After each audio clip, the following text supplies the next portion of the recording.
Sitting atop the watchtower, the Nerdy Knights are preparing to bring you some great comic book content. I am your host. Some call me Snarky. Some call me your friendly neighborhood podcaster. I am Ben, the Ridiculous Riddick. And joining me, all the way from San Francisco, is a girl who loves science and the color pink, Honey Lemon. I mean, Anna Riddick. Wiki wiki. Yeah. I can't believe you're still doing that. I got my entire crew on wardrobe to do it. Jeez. You know, it's one of those things, like, I'm afraid to make fun of you by doing the same thing. Because you know when you make fun of a thing that's really dumb, and then you just start doing it because you make fun of it all the time? Yes. Yeah, that's what I'm afraid would happen to me. Guys, real quickly, this is a comic book club episode. We do these every other week. On the off weeks, you find us, or find me rather, doing a show all on the news of comic books over the last 2 weeks. Last week, I did a breakdown of every Civil War character as seen in the comic books, not in the movie. And this week we've got our goal here really is to get more people interested in comics and to give those who have started watching or getting into comics through the movies and TV shows a good jumping on point. Because, you know, comics are great. Anna and I love comics. And we want to make sure that you guys love comics. Plus, we also try to give the pre-existing comic book lovers a place to talk about some of the greatest books out there, which are really the books that Anna and I are trying to read the most of. And of course, we want to get people to read books they may otherwise not read. Especially Anna and I mean, you know, we've got books on our list that I don't think either of us would ever read in a million years, except for the fact that, you know, we're reading it for this. So before we get into this week's book, why don't we talk about our current pull list? Anna, what are you reading right now? I started reading the Deadpool and Spider-Man comics crossover, and I really like it. It's very funny. I read a couple of those issues when I went and visited you in at your school. Yeah, they're pretty funny. I think putting those two characters together is just hilarious. You put a sarcastic, you know, asshole with a sarcastic smart aleck, and all of a sudden the entire book is just oozing sarcasm and snark. It's great. And then I've been reading so much lately. But no, I just started reading Uncanny X-Men, which is essentially the team of X-Men led by Magneto right now. It's pretty interesting. In the world of Marvel right now, that we're all dealing with the Terrigen Mist getting out, and essentially the Terrigen Mist kills mutants and creates a bunch of new Inhumans. So that's awesome. And no, the book's really good. I'm enjoying it. It's got Psylocke in it and Magneto, and I do love those two characters. And I can't wait to see some more. Especially as it gets into the Avengers standoff stuff that's going on right now. X-Men's always good. X-Men is always good, except for I'm trying to like all new X-Men with young Scott, but I can't do it. I don't like his character. Yeah. There was the one that just released those Extraordinary X-Men, or... I do. The Extraordinary X-Men is the one where Storm's leading the X-Men. Yeah, and there is no Scott, or at least as of the issues that I've read. Yeah. So... I'm completely current on Extraordinary X-Men, and there is still no Scott. So we're good. And what makes Extraordinary X-Men even better is the fact that Jean Grey is in it. And Nightcrawler. And Nightcrawler. And yeah, it's a good stuff. It's a good stuff. That is for sure.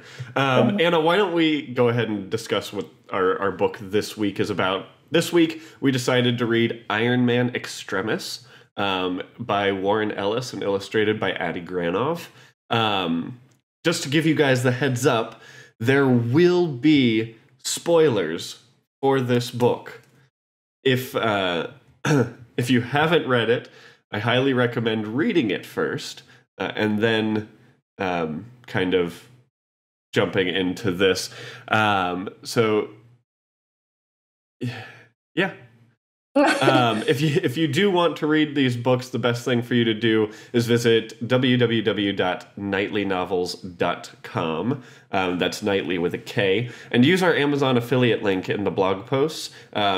Each book that you get, we get to actually see a small percentage of, and it keeps the lights on. It lets us buy more comics and read more books and bring you the best content possible. I'm going to jump straight into the book summary. Real quickly, I mean, I'll give you guys a character breakdown. We've got Iron Man as the main character. This is a Tony Stark and Iron Man whose secret identity is still intact. And of course, because of that, he doesn't really run around with his suit, so he has his suit shipped to him wherever he goes, and he calls it his car. There's the main superpowered villain, which is Malin. He's one that gets injected with the Extremis formula, and I'll tell you a little bit more about that. He's very anti-government, and his family was essentially killed by police. So, you know, as you can imagine, he's a little upset about that. And then the other big character in the book is Maya Hansen. She's the creator of Extremis. She's also an old friend of Tony's, and ends up asking Tony for help. It is actually later revealed in the book that she's part of the reason these terrorists got the Extremis formula. And she wants to use Extremis for good.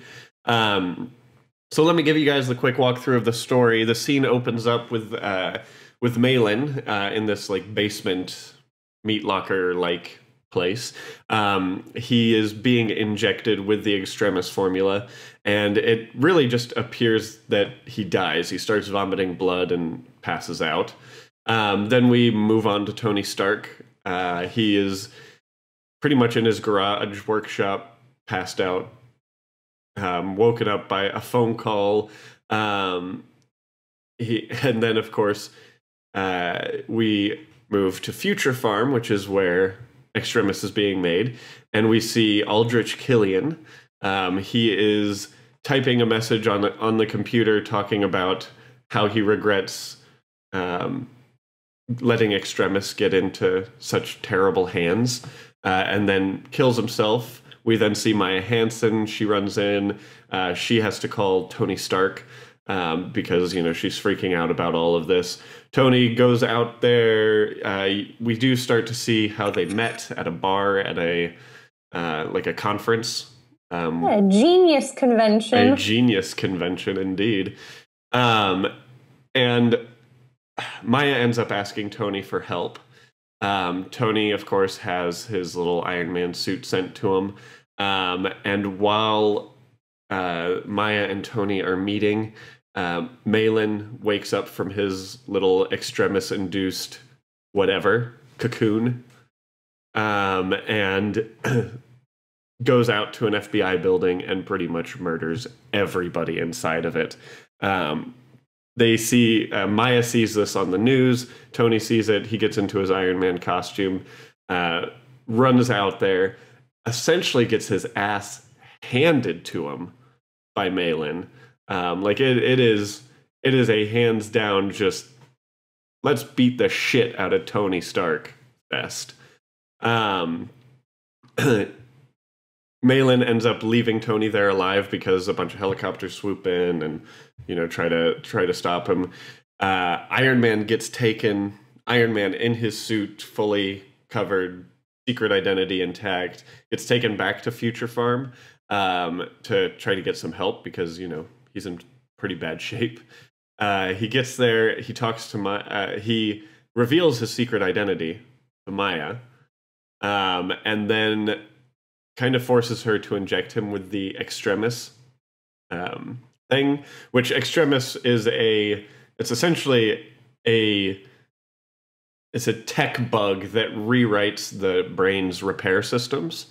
So essentially it can make you heal really fast and, stuff that is very helpful medically, but in Malin's sense, it kind of turns him into a fire-breathing asshole.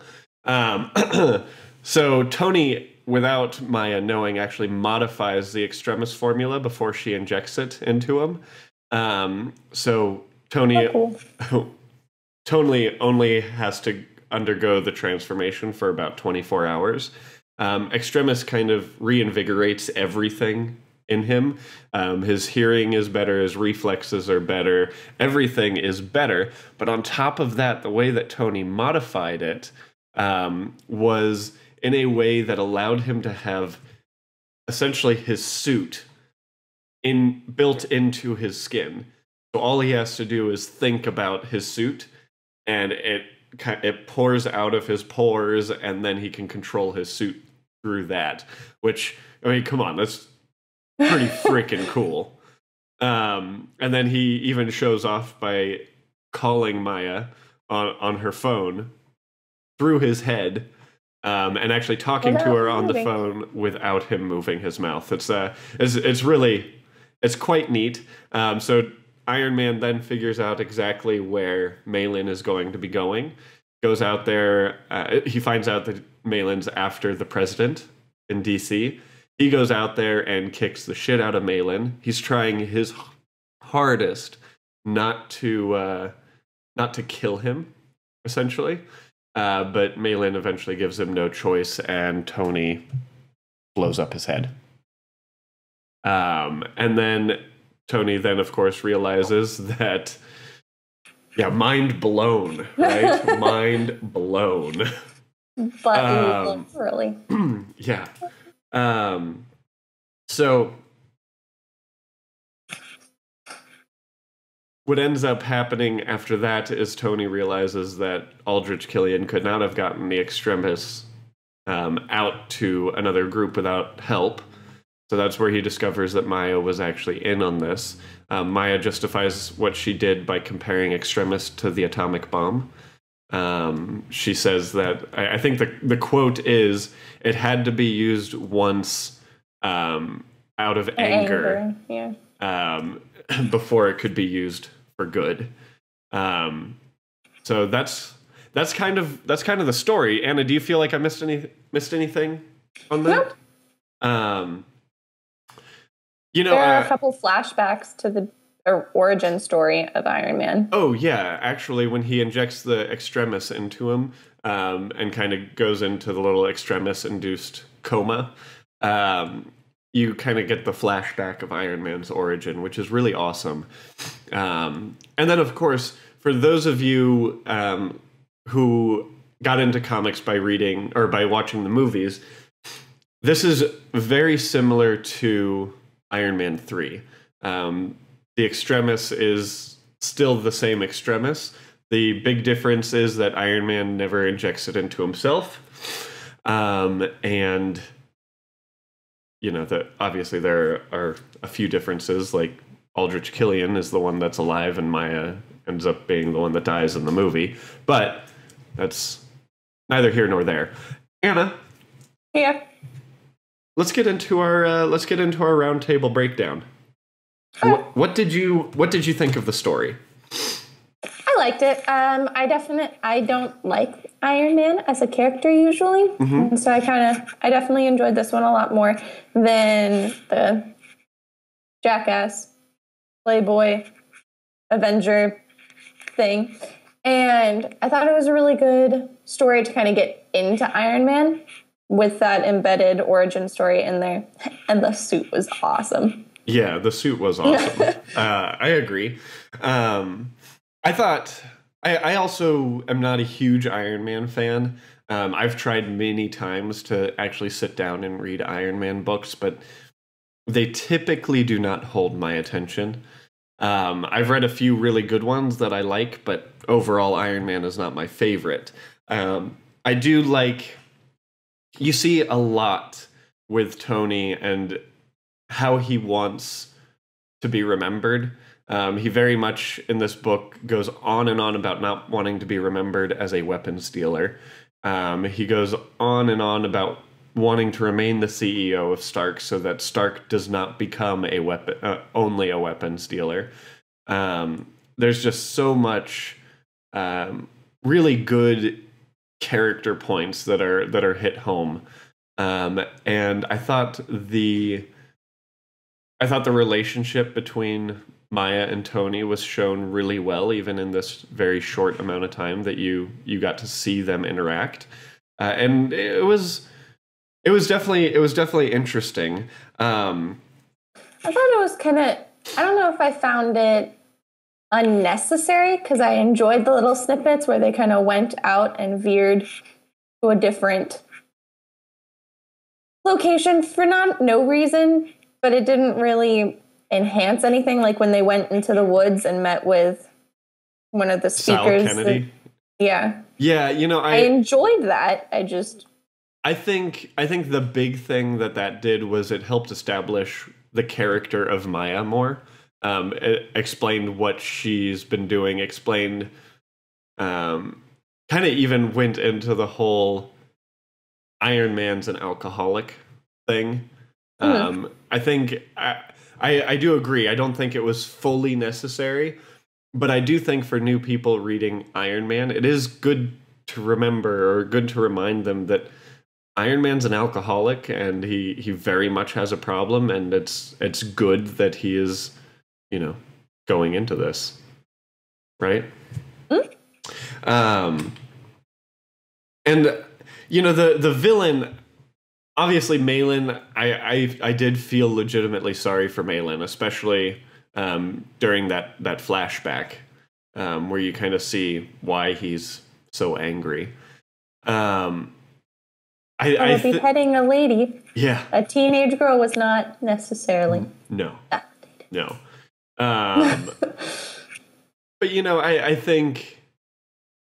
I think it was a good story in showing how angry people can get with mistakes that the government can make. Granted, this was a huge thing, and it wasn't necessarily a big mistake per se, but you can definitely rationalize why he's doing what he's doing, and I think that's kind of what makes some of the best villains. Wouldn't you agree, Anna? Makes them the scariest, because you're kind of like, if I can relate to them, what does that say about you? Yeah, well, yeah. I'm not saying I would go out and murder an entire room of FBI agents, but I'm not saying you, but I'm agreeing that they make the scariest villains, or the best villains. Right. So Anna, let's talk about art. Bad. It looked like a video game. It looked very odd, but it wasn't bad. It just looked like a video game. I agree. I think it suits Iron Man. Get it? Suits. No, I think it suits Iron Man really well, because he's he is a techie superhero. So going at his art in that kind of style, it fit for me. Like I didn't hate the art, I didn't love the art, but it was the art that book, I think, needed.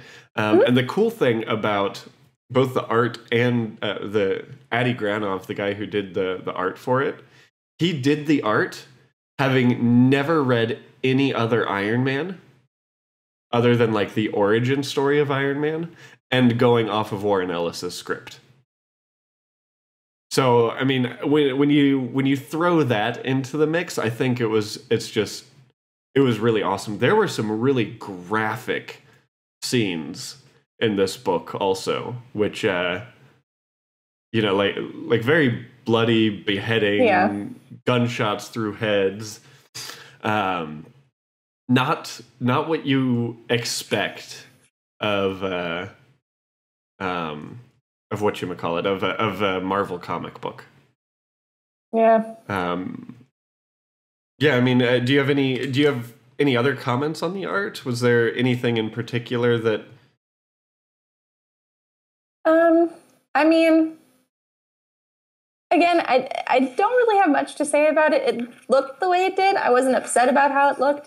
There were a couple of things that I found more captivating with how it was illustrated than others, like during fight scenes and how they would illustrate the speed in which each Iron Man and Malik were going at, and the X-ray hand. That was kind of cool. Yeah, things like that were absolutely pretty nifty. This also takes place. This takes place right. It takes place between House of M and Civil War, because this is, I believe, if I'm not mistaken, Extremis is during the Avengers Disassembled storyline, which is part of what leads to Civil War. But I can't remember 100%. That's me being a bad host right there. Do you think there's anything about the art that could have been better, Anna? Is there something you would have rather seen in the art? No, like you said, it very much fit Iron Man. I mean, was it my favorite artwork? No, but it very much suited the story. Okay. That's all you can really ask of it to do. Well then, Anna, why don't we talk about favorite panels? What was your favorite panel? Either when the suit was coming out of his pores, because I thought that would have been awesome to see in reality. Or when, and either in comparison of the flashback when he's in the like cocoon, kind of, where he has the first model of Iron Man on and he's standing there in that close-up shot, and then comparison to the after the beheading in the new Iron Man suit. I thought that was just a good comparison picture, so I kind of like those two panels. Yeah, the two panels that go together that I honestly didn't even think of going together. I have to say, I agree with you. One of my favorite scenes in general was Tony playing with Extremis after he'd injected it. So not even just the suit coming out of his pores, but the phone call and him making the rest of the suit come to him, and all of that was just really, really cool. And I think that could have totally been played out in a movie realization if they wanted. I know, it made me so upset because that's where I thought the end of Extremis was going to go. But it didn't, and that makes me very sad. It's stupid because they invest so much money anyway in CGI that they didn't want to do the coolest part of the comic, in my opinion. I agree, Anna. Otherwise, my favorite scene was absolutely the flashback with showing kind of how Tony got his start. Should we let's talk about new readers. Is this a good standalone Iron Man story? Yes, and it's a good starter because Absolutely. of the backstory, and you're building the character up from the beginning to establish him. Absolutely. It's not trying to play off of anything else. Yeah, and the book does a really good job of explaining every single aspect of it. And I think that's really important. It's like it explains the demon in a bottle story stuff that happens. It explains his origin. It explains so much about Tony Stark and Iron Man that it is a great standalone Iron Man story, and absolutely 100% great. If you are a new comic book reader or a new Iron Man reader, I think this is a good book to look at to see if Iron Man is is a story that you would actually like. Mm-hmm. Did this book at all make you more interested in trying to read more Iron Man? Yes. Kind of. It did. I'm still kind of like, I just don't like the character. I like how it's portrayed in movies. I just don't like the character. Yeah. It's not a fun character to read. I do agree. I am more willing to look into some Iron Man story arcs, but I don't think I'm ever going to really get into just reading Iron Man all the time. The only reason I'm reading Iron Man right now is because we're going into Mary Jane. Well, we're going into Mary Jane. We're going into Civil War 2. And Iron Man is going to be a huge part in Civil War 2, and I do feel like I need to read through his stuff. Even though in the first Civil War, Iron Man's books were my least favorite. He was my least favorite character in the Civil War. Yeah, so. I mean, understandably so. So let's give this our rating. For those of you guys new to the show, our ratings we have a 3-tier rating system. The highest possible praise that we could give a book is buy it now. This book was so good that you should just go out and get it. Whether you're a fan of the character or not, it's a good book. Our mid-tier rating is we call it Wait for Free Comic Book Day, which was this past Sunday for those of you watching this on Wednesday, or Saturday rather. And for that, we're saying it's not a bad book, but we might recommend just waiting until you see it on sale or for free even. And then, of course, our lower rating is I wouldn't give this to my sibling. Anna and I, of course, are siblings. We are giving each other these books all the time, but we do have a third sibling. And this is what we're going to say. We are going to never let Sarah, our younger sister, touch this book ever. And essentially, this rating means avoid the book at all costs. So, Anna, of those 3, what do you rate Iron Man Extremis? I would say to somebody else to buy it now. I have a copy. It's not a copy where I would be like, yes, let me get a paperback. But I would say buy it now. Buy it now. Yeah, I think it's a great book. My biggest stipulation with me personally recommending the buy it now is it's a buy it now whether you like the character or not. For me, I would say if you're not a big Iron Man fan, it's okay if you miss it. So I might rate it get it on Free Comic Book Day. But that's not to say that it's a bad book. It's a great book. But if you're not if you're not into Iron Man in any way, shape, or form, it might not be the book for you. All right. I think that ends kind of our Iron Man Extremis talk.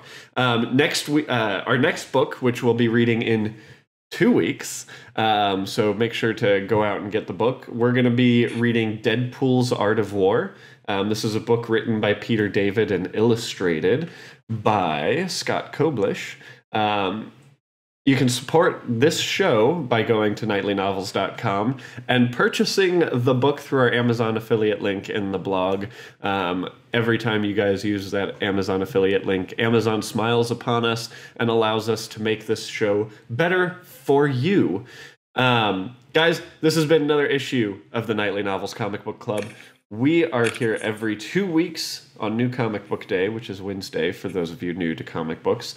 Join me next week as I discuss the biggest news in comics, and join Anna and I in 2 weeks for Deadpool's Art of War. This is a Nerdy Nights Network show. For more content, visit www.nkrn.org or our YouTube channel at nkrn.org/YouTube. Our different shows consist of Nerdy Nights Radio, our Nerdy Talk Show, which is live every Monday on Twitch at nkrn.org/Twitch. And then the podcast version goes live the following Monday. Let's Play Podcast is Mike DeMarco's Let's Play show. He has a new episode air every Tuesday, Thursday, and Saturday. And right now, there's actually a lot of Let's Play content up. Mike took Sam through Star Fox 2. That's up on the site. Mike and I played Lego Avengers and talked about Civil War. Because, you know, that's a movie that we've been really excited about. And the ongoing thing is that I'm playing my first playthrough of Final Fantasy VII with him. Thank you, everyone, for joining us. Don't ever let anyone get you blah, blah, blah. You know what? Get your words mixed up. Yeah. Don't let anyone get your words mixed up. You know what? I'm gonna, Mike, you're watching this. Will you just cut out that whole part? I have a feeling he's not going to do it, and he's probably gonna do something really mean, like, I don't know, put a big clown nose on my face, or do something like, I don't know, maybe he's gonna make my head explode on the video. Anyways, you can find us also on Twitter. I am at BRidiculous. That's BRIDDICKULOUS. You can follow Anna at Anna_Riddick, and everything Nerdy Nights related at Nerdy_Nights. Thank you, everyone, for joining us. Don't ever let anyone tell you to get your nose out of a book. And don't let them tell you getting into comic books is too hard. Go out there and read. And until next week, Excelsior.